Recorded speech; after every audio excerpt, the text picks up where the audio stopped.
Il l'a pas entendu, surtout le message, Olivier. Si, je l'ai entendu, mais si ça passe un peu. Vous entendez quand même ce qu'on dit ou pas? Oui. Très bien. Il fait des patiences. Patrick Adler, bon accueil, bonjour. Allez, c'est parti. On y va. Cécile de Mélibus, le Mélibus des stars. Emmanuel Moire avec nous aujourd'hui pour son nouvel album, plutôt très réussi. Je tiens à le dire. Très réussi cet album. Mais sinon, tu m'aurais pas invité, si? Si ça avait été pourri Si, j'aurais été obligée. Oh non, c'est vachement bien. Oh, c'est moche. Non, c'est vrai. Non, c'est vrai qu'on a la chance qu'on est leader dans une émission de pouvoir inviter des gens qu'on aime bien et tu sais que je dis vous ou tu. Tu peux dire tu, je pense que c'est plus simple. Moi, ouais, j'arrive pas à dire vous. Voilà, on va dire tu, d'accord. Je voulais que tu nous parles un petit peu de ton enfance et on a du mal à imaginer quel genre de petit garçon tu étais. Oula. Non, les vrais dossiers. Hein, est-ce que tu faisais beaucoup de bêtises? Non, je très pense... sage, timoré. Non, j'étais en fait je reviens de loin parce que j'étais un enfant assez introverti. C'est-à-dire que j'étais vraiment très timide. Les autres me faisaient un peu peur. Ouais.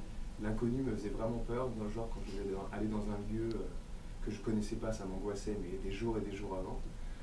Tout ce qui était, je t'explique pas à l'école, les trucs d'exposé, le genre de choses, tu sais, il fallait que tu passes faire un exposé. Non, ça c'était l'horreur pour moi. Alors, c'est contradictoire avec le métier que j'ai choisi et ce que je suis devenu aujourd'hui, mais moi je... C'est-à-dire que tu t'es toujours fait violence. Pendant des années, ouais, je me suis fait violence plein de fois. Ouais. Parce que même vivre au quotidien, quand t'es vraiment timide et que t'es introverti, c'est compliqué. Quoi. Aller demander un truc dans la rue. C'est horrible, c'est pour le moindre truc, parce qu'en fait, dans la vie, c'est ça qui est intéressant, c'est d'être en relation avec les autres. Mais quand d'un coup, t'as peur d'être en relation, mais d'un coup, tu te prives donc de toutes les relations. Et quand t'es petit, ouais, c'était pas évident. Donc là-dessus, j'en reviens vraiment de loin. Je pense que c'est aussi les choix que j'ai fait, notamment de faire ce métier, qui m'a vraiment servi un peu de thérapie, parce que j'étais vraiment un mais j'étais nul comme un manche. Voilà. Sur les relations, c'était genre... Mais peu d'amis, donc. Peu d'amis, si. J'avais quand même des amis dans un cercle d'amis quand même assez restreint. Non, pas ce point-là, c'est moche. Donc j'avais plus d'argent au bout d'un moment. Je veux faire un métier artistique. J'ai pas le mal. J'aurais loué les amis. C'est un peu ça. Non, je louais pas des amis. J'avais quand même des amis.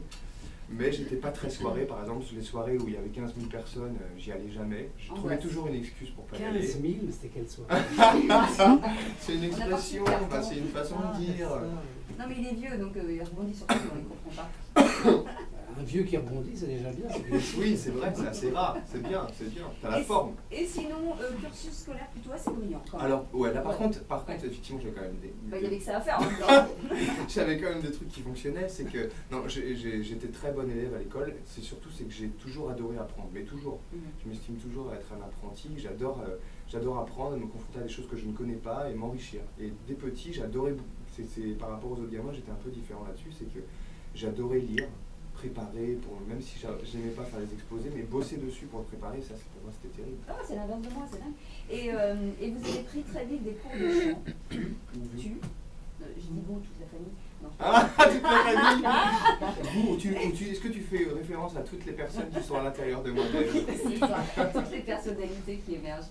Tu as pris très vite des cours de chant. Qu'est-ce qui a fait, quand tu étais petit, parce que je crois que ça vient de tout petit, le déclic de te dire je vais devenir chanteur?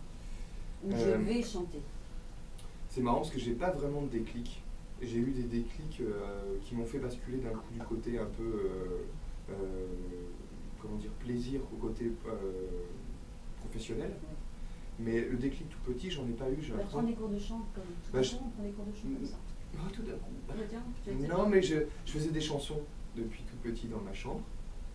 J'en ai déjà parlé, mais j'en reparlerai pas parce que ça va me coûter un dossier, c'est horrible. Je faisais des chansons avec une petite guitare, je faisais des chansons et c'était vraiment super horrible. Voilà, donc je vais m'arrêter là sur ce dossier-là. Mais... Non, je ne chanterai même pas. Ah, arrête. Et je faisais des chansons et en fait j'ai commencé à faire de la musique et d'un coup c'est mon prof qui m'a dit, je lui avais donné une cassette, tu vois, à l'époque de mes chansons enregistrées, il m'avait dit bah, si tu veux chanter, ce serait peut-être bien que tu apprennes à chanter. Donc j'ai commencé à apprendre, toi c'est comme ça s'est venu comme ça. C'est des gens sur mon parcours, des rencontres super fortes qui m'ont aidé à me construire au fur et à mesure. Donc mon prof de chant, après ça a été mon prof de musique, après mon prof de chant, après je suis rentré à la chorale de l'université du Maine. Là c'était des super années pour moi parce que j'ai commencé aussi à... Ouais, et puis je suis rentré au conservatoire grâce à eux qui m'ont poussé. J'ai commencé à composer à 4 voix pour eux, pour le chœur, les accompagner au piano pendant les concerts. Enfin, d'un coup, en fait, ça prenait vraiment beaucoup de place, jusqu'à plein de rencontres qui d'un coup m'ont fait basculer en me disant j'arrête tout et je fais que ça et on verra. Et en fait, les on verra, bah, ça a été toujours au fur et à mesure super, quoi. Et c'est la vie qui se déroule toute seule. En tout cas, on a des auditeurs qui voulaient te poser des questions. Écoute cette question. Bonjour, je m'appelle